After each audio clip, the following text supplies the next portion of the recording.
authoritative. Might be a letter or something like that. Someone wrote, a bishop wrote on the early church fathers. Yes. I have a small announcement.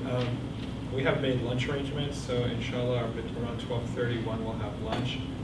If somebody has not filled out one of these information cards, please raise your hand. I'll bring you one and a pen.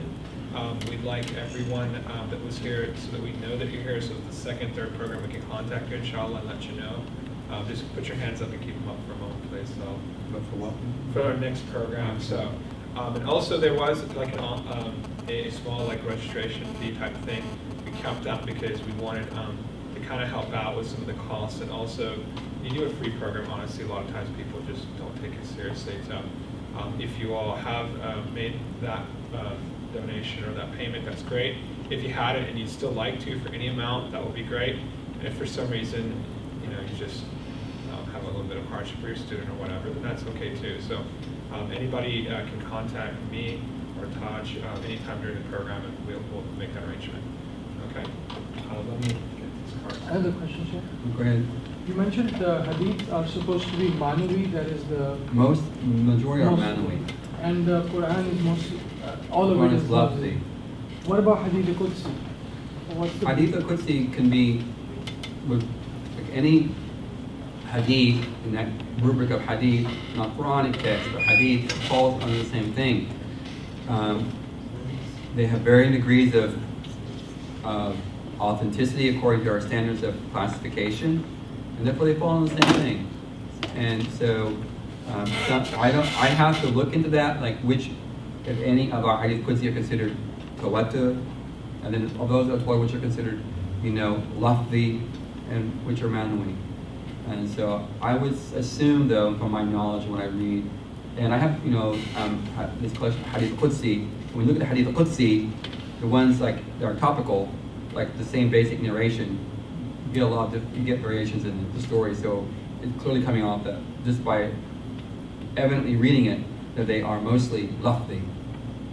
Besides, the hadith Qudsi, like a hadith is, if you take Imam Shafi'i's position, anything the Prophet said was wahi. This is Imam Shafi'i's definition of wahi. Anything that came from his blessed mouth. So whether it's the Quran or anything else, it means it's divinely guided and inspired is what he means by that. The thing is, how has it been preserved for us? As preservation. Because from the Prophet to myself, or a lot of intermediaries, so we want to make sure we get what's right there, what he said. So that is a question. But my knowledge is that most, even hadith Qudsi, most probably would be lafzi. Now, if you want later on, I think if you guys say, hey, let's have a talk one day just about hadith, and let's talk about hadith, the science of hadith, then we get into these questions, much deeper questions. I think they deserve for us to do that, because I'm sure I'm going to come up with about possibly 10 more lectures from today. You could say, we need to expand upon that, and we should expand upon that. Yeah, of course, when we do that expansion, you'll still get 5 people show up for it. But if you go to the big church over here in downtown over here, right? That gets 10,000 people. Christians, their Bibles, Muslims are so lazy. It's like, sitting back as if things okay. It's like the Ottoman Empire sitting back on a big rock blasting cannons. One was going on with those Gaur, or those Farangi, those Western Europeans who were developing small projectile cannons to overcome the Ottomans. The Ottomans thinking, well, we conquered Constantinople like this, things are okay. And what happens eventually? The whole empire is gone, and those people who they belittled have overrun them because they sat back on their laurels, thinking what was good for them in 1454 would be good for them in 1632. That's a typical, conundrum people get into. Anyway, so as for other issues of the oral tradition, that the Injil was an oral tradition. This gospel was an oral tradition. And I haven't even defined what gospel means, because gospel has different understandings. So the second Clement, around 150, spoke, and it's a text that is a collection of Jesus' sayings. Papias between 150 Common Era wrote about Matthew as taologia in the Greek, which means the saying. So implicit there is that they are an oral tradition. And the Didache, which I mentioned already, mentions that the Evangelion, that is the gospel, was an oral tradition. So you clearly get from the earliest Christian documents that are early documents that the thing called the gospel was an oral tradition. Okay? That eventually becomes a written tradition. So keep that in mind. But what is this gospel? Well, that's a different thing. And so you may not agree, scholars don't necessarily agree what this gospel is. This good news. Some say it's the kerygma. The kerygma meaning it is the suffering and the passion of Christ, and for the absolution of sin and for atonement. It's called the kerygma. And from the Didache, though, for example, when you read the Didache, this written probably between year 50 and probably 80 Common Era, the Didache, which is contemporary with the Gospels that we have in our hand, of the earliest manuscripts that we can date them back to. This teaching of Jesus was a teaching, and it was a teaching that seemed to be, according to the Didache, us to take Hellenized Christians, that is, people who weren't of Jewish stock, who are now Christian, but to try to make them more Jewish, to agree to conform to Jewish tradition. So we have a sort of a different understanding of this idea of the good news. This is a teaching which is not what we hear from Christians today. So whatever this Injil is, this gospel is, I'm using the Arabic word Injil for our sake, this gospel is, early on we don't really know. There were different understandings of what this word is. But eventually, the standard knowledge of the gospel is what? The death, the crucifixion, the resurrection of Jesus Christ as an act of salvation for mankind to save them from sin. This becomes our understanding today that we hear on TV shows and flyers from Christians, whatever. This is what the gospel is, basically, and the most common we understand it. But what it was early on, it's hard to say. That it was understood to be different things. But of course, in the Quran, though, we have Jesus being told in the Quran narrative that he receives this thing called the Injil. Okay? So we have to talk a little about that. Now, a Muslim misunderstanding, which I quoted already today. So this book by Luai Batuhi, which I describe as a mixture of historical fact and Muslim myth. The historical fact is, he will say about the gospel, the earliest concept of gospel was an oral tradition, which is what Christian scholars agree with. So obviously, he's been doing some reading outside the Ahmadiyya cassettes he was probably listening to. Okay, I'm saying that facetiously, but probably I'm hitting it on the nail. Okay, and then he has this quote in his book. This quote: "The Injil of the Quran talks about is clearly completely different from the books that have come to be called gospels." This is the interesting quote. "The Torah and the Injil were both still available in their original form to their believers in Arabia at the time of the revelation of the Quran." And I would say that's a patent falsehood. But that is a common Muslim statement. Right? You've heard it before, I'm sure. Well, yeah, they don't have the original scriptures, but at the time of the Prophet, they were really there, and then they were corrupted. Well, hold on. What's your evidence for that? I don't have any evidence for that, but I believe that. That's not history, that's not scholarship. That's just a Muslim apologetic with no basis in reality. Because I can guarantee you, whatever was in the hand of the Christians at the time of the Prophet is in our hands today. Okay? Not necessarily this book. I'm not saying this book was floating around Najran or floating around some Christians living in Mecca or up north towards Syria. I'm not saying that. Some of these books in here probably were, and other books were floating around. So, when you be careful, this is a nice, thick, heavy book. Man, it's heavy, right? It's heavy. You carry it way to your backpack, right? But if you're a Muslim reading something like this, be very careful. I've seen almost every time I read a Muslim work on things, whether it's Jamal Badawi or anyone else, there's falsehood and mixtures of fact in it. Especially when I compare that scholarship to non-Muslim scholarship. You know, the non-Muslims I generally see have much more serious scholarship and that you can kick around than statements like that are clearly not true. But it's like a common Christian day. Who wrote the Gospel of John? John. Who wrote the Gospel of Matthew? Matthew.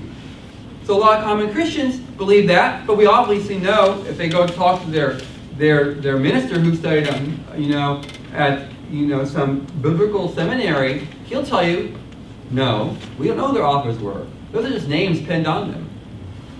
But the common person has a belief, right? So we need to separate as Muslims common Muslim misconceptions and beliefs about something and what the real evidence needs to tell us it is. Because you want to talk to someone intelligently, you want to make sure that you don't say something when they come back and say, but how could that be? And you're like, well, I don't know. Because you don't want to make a fool of yourself. Yes, Ahmed. So for all they know, it could be some drunk Greek guy who was really like mad because he just got killed, all that. Well, dead men don't write books, but couldn't. Yeah, it could be Ahmed, but it's probably not as simple as that. Because the Christian might say to you this: we have a tradition within the community of faith that these things are authoritative. But if you say that, then we also have in our own tradition a community of faith that says these things are authoritative. And we have a community of faith called the Ummah. And they say this book is authoritative. Or these hadith are authoritative. And we even have a hadith that says the Ummah cannot agree on error, for example. So we even have our own document in our own tradition that says the Jama'ah can't agree on error.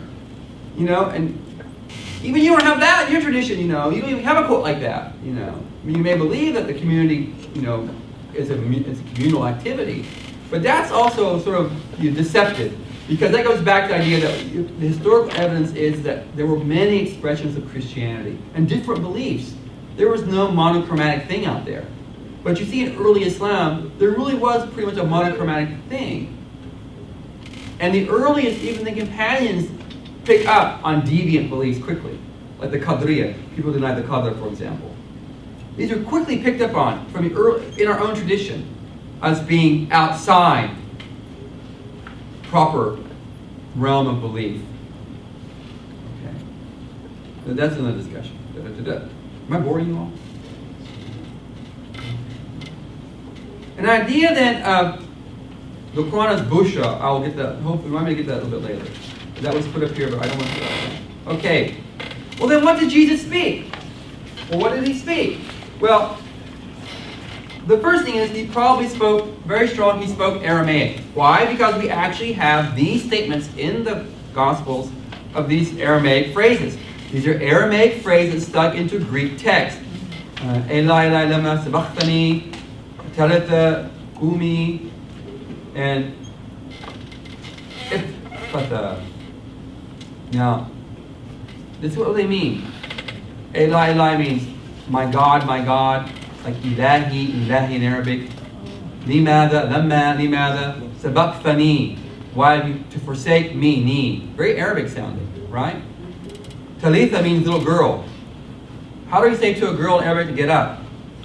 Kumi. Huh? That it is in Aramaic. Kumi, little girl, get up. Kumi. In Arabic it's umi, right? It's written like this in Arabic, right? Where's my pen? There's pens over there on the board. Kumi. Dad. Huh? Better pen on the board there. Where? There. Oh, thanks. That last one. This is Kumi. Kumi. It means little girl. It means get up to a girl. Kumi. In the Aramaic, huh? Try You the know, normally bad pen. Just try that one. Yeah. Is that better? A little bit. Okay? And then the other one, I had to actually look it up, but it's this word in Arabic. Iftah, open. Because what it is, it's a narrative where Jesus tells the blind man to open his eyes. Iftah, open. It's actually ifta, open. In Arabic, it's ifta. So they're very, very Arabic sounding. That's why when you watch The Passion of the Christ in Aramaic, if you know Arabic, you can pick a lot of the words out because it's very similar because it's a sister language of Arabic. Okay? So who Jesus speaking this language? And so we know very clearly he must have been speaking this because even in the gospel accounts, he's saying this. He uses the word Abba, Father, in relation to God, Aramaic. As for Hebrew, well, when you look at the Gospel of Luke, chapter 4, verses 16 to 17, and Matthew, he's either reading from the Jewish scriptures in the synagogue, so it's in Hebrew, or he's speaking with Pharisees. And most likely with the Pharisees, he was probably speaking Hebrew. So we know that he probably definitely knew. So Aramaic was his colloquial mother tongue. Hebrew, he would have learned as a good Jewish boy, growing up in a Jewish community. It's to memorize to read the Torah, to read their scriptures. He would have probably like good little Muslims today, going to Quran school after school, and all those good little Muslims from the Indo-Pak continent learn to read Quran. Not knowing what's said, but they learn to read it, right? Yeah? And then, of course, what about Jesus speaking Greek? This is circumstantial. What it means in the circumstances. In Matthew, we have, for example, Jesus is speaking with a Roman centurion. So we would assume the Roman centurion, was probably speaking Greek, if not Latin. And second Maccabees and the first Esdras, these were Jewish scriptures written way before Jesus, about 100 and some years before Jesus was even born. They were written in Greek. So we know then that there were scriptures available that were Greek, that would have been part of a tradition of Jewish scripture, of sacred scripture, but in the Greek, not in Hebrew. But this is circumstantial. Well, so the best we can say is, when it comes to Greek, is that the Greek of this book was most likely not what Jesus was going around speaking at all. Because this is very advanced Greek. And while, it shows skill at using the language. While the text can indicate definitely Aramaic, yes. 12:30? Yeah, we're going to take a break in a minute. So 12:30 is lunch, inshallah. So when you're talking with someone, you need to keep this in mind. What language was he speaking? So whatever you're getting when someone's talking to you about this book, remember, it's gone from a narrative about a man walking around Palestine, speaking most likely Aramaic, that some people, when they start writing this story down, have translated into Greek. So they're giving you a Greek narrative of an Aramaic, most probable set of discussions. And of course, when you're talking to your friend Barbara at work, she gives you her English version of it.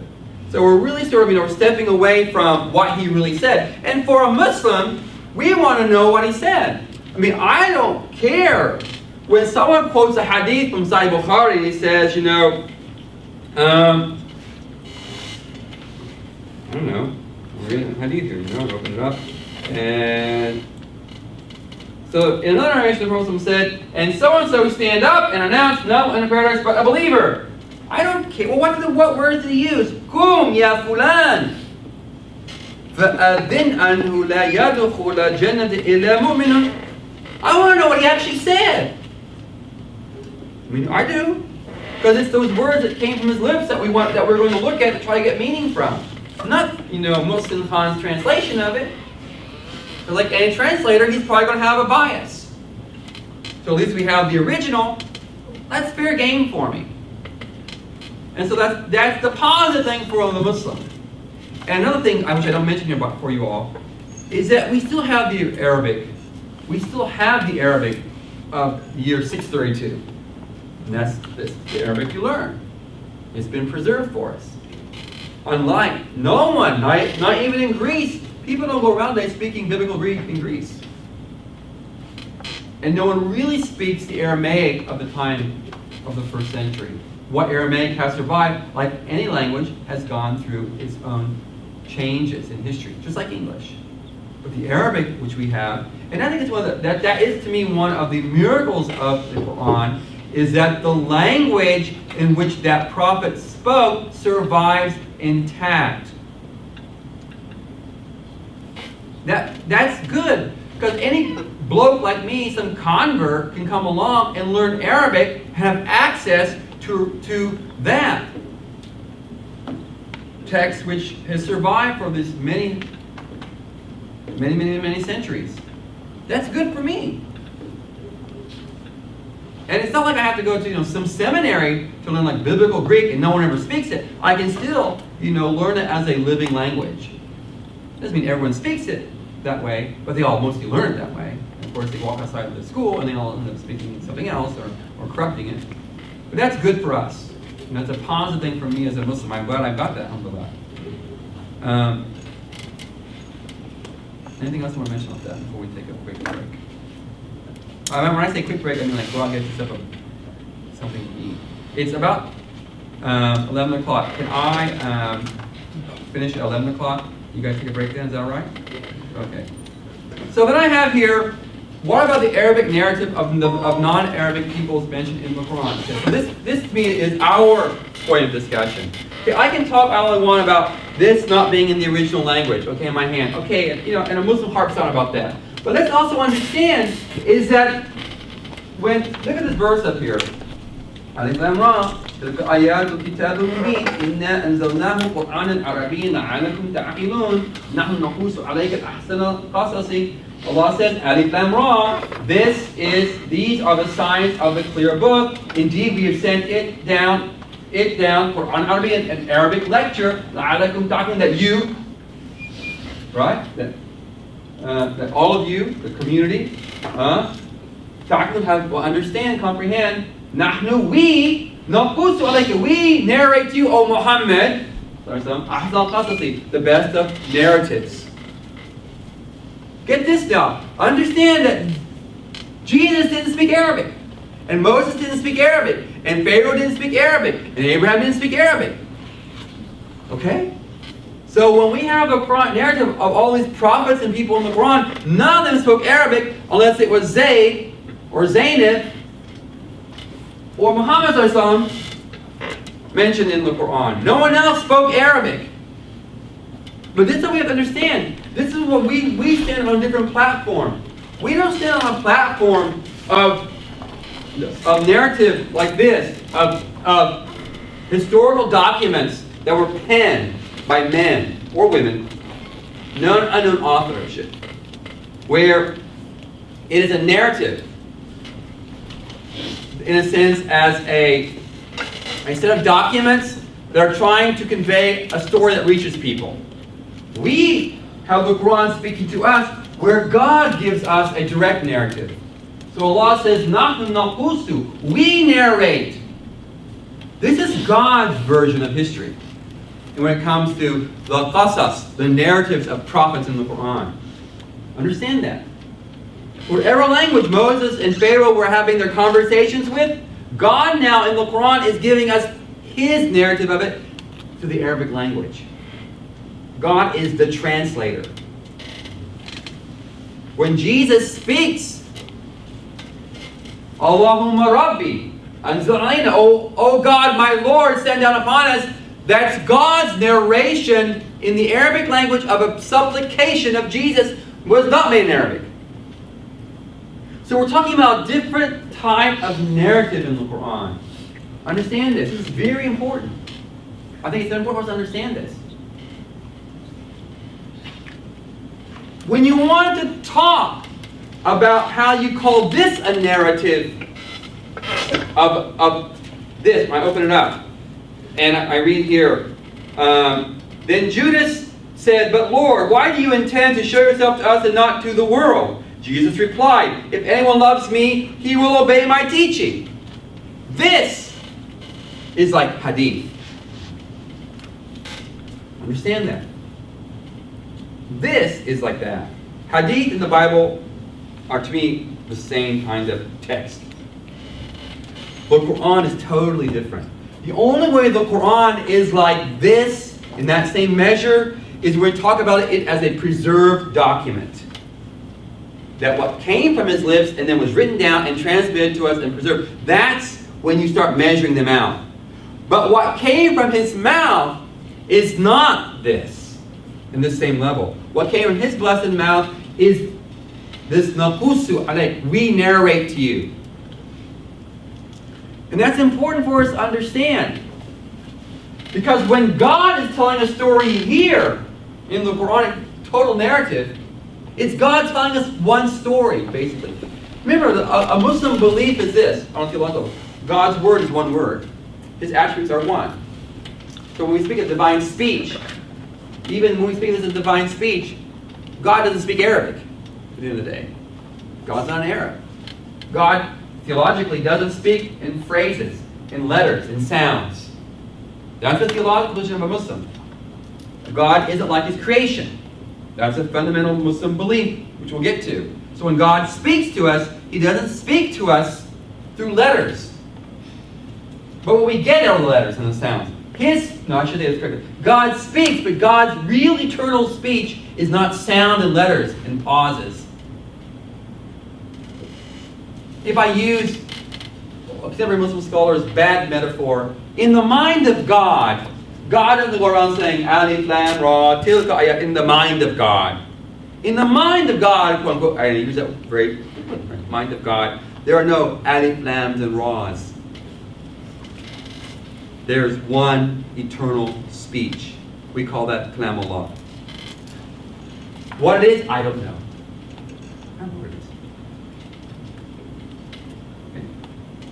No Muslim scholar knows what it is. No one knows what it is. That's divine speech. What we have here is where that divine speech becomes manifested in our framework of experience, in our world, where that divine speech, the uncreated divine speech, somehow or another,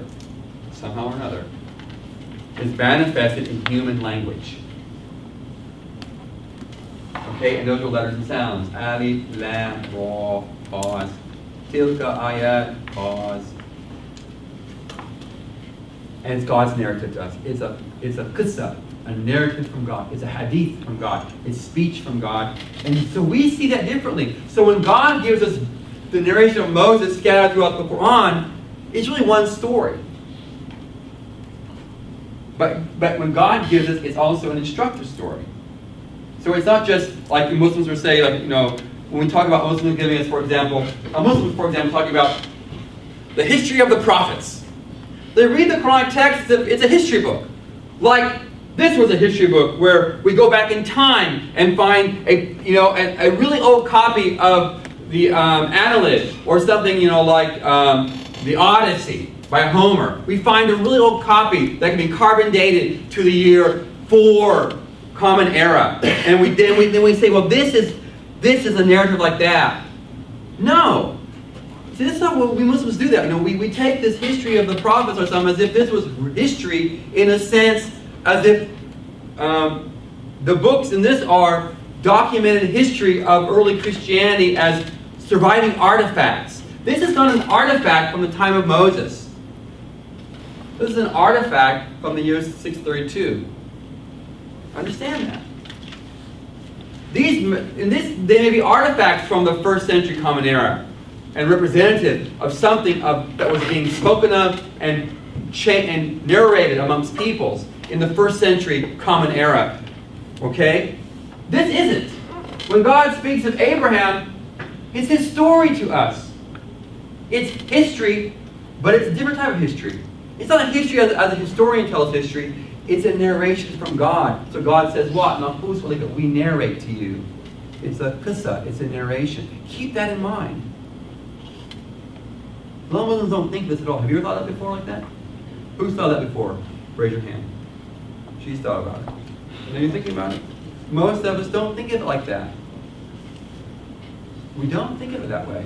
We need to think of it that way, because that then allows us then to do what? For example, if you want to go talk to a Christian and your Christian friend says to you, you say you're a Christian friend, well, there are all kinds of contradictions in this book.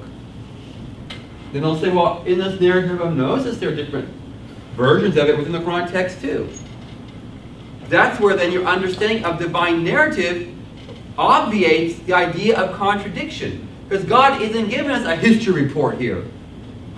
Look at any narration of the Quran, whether it's Moses or Joseph or anyone, it always will relate back to something of the life of Muhammad sallallahu alaihi wasallam.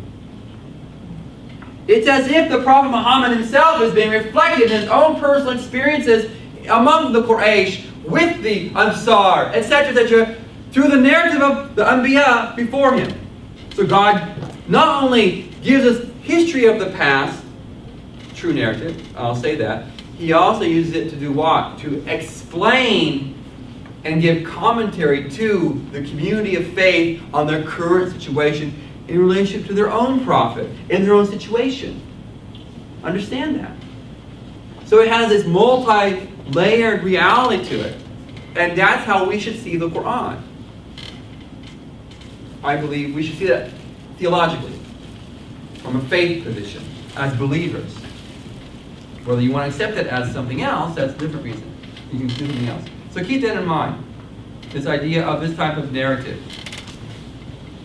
And that's why I put that up here for us. That we keep this in mind for us today.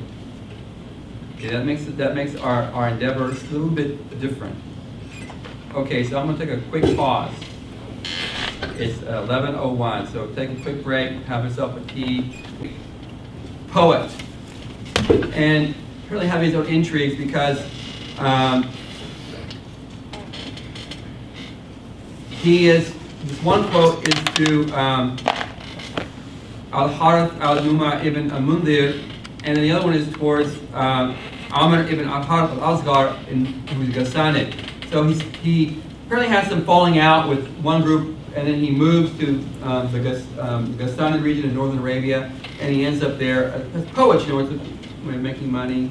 Maybe he was doing there for whatever reason he was. And these are some poetry that survived, pre-Quranic poetry, and where Allah is referred to. So he says, he wrote, وَرَبَّ عَلَيْهِ اللَّهُ أَحْسَنَ صُنْعِهِ وَكَانَ لَهُ عَلَى بَرِيَّتِهِ نَاصِرٌ. So here, Nabiga is praising the king of Al-Harith, that is Anuma ibn Mundhir, when he says, Allah has completed upon him the best of his favors and let him gain victory and power over mankind. So here the poet is praising a Christian king. This is a Bedouin poet. This is not, it's not a Christian poet. So he's praising a Christian king, but using the word Allah. And knowing that by using the word Allah, apparently, he's not going to offend the Christian king. Okay? And so the computer is dead. I thought someone plugged it in. Ali? Whose computer is it? Why did it stop? Shaykh, can I add something to this discussion at the moment? Sure. So I recently went to a conference and I saw Dr. Omar Farouk bin Abdullah, which Shaykh knows very well. So he's a scholar.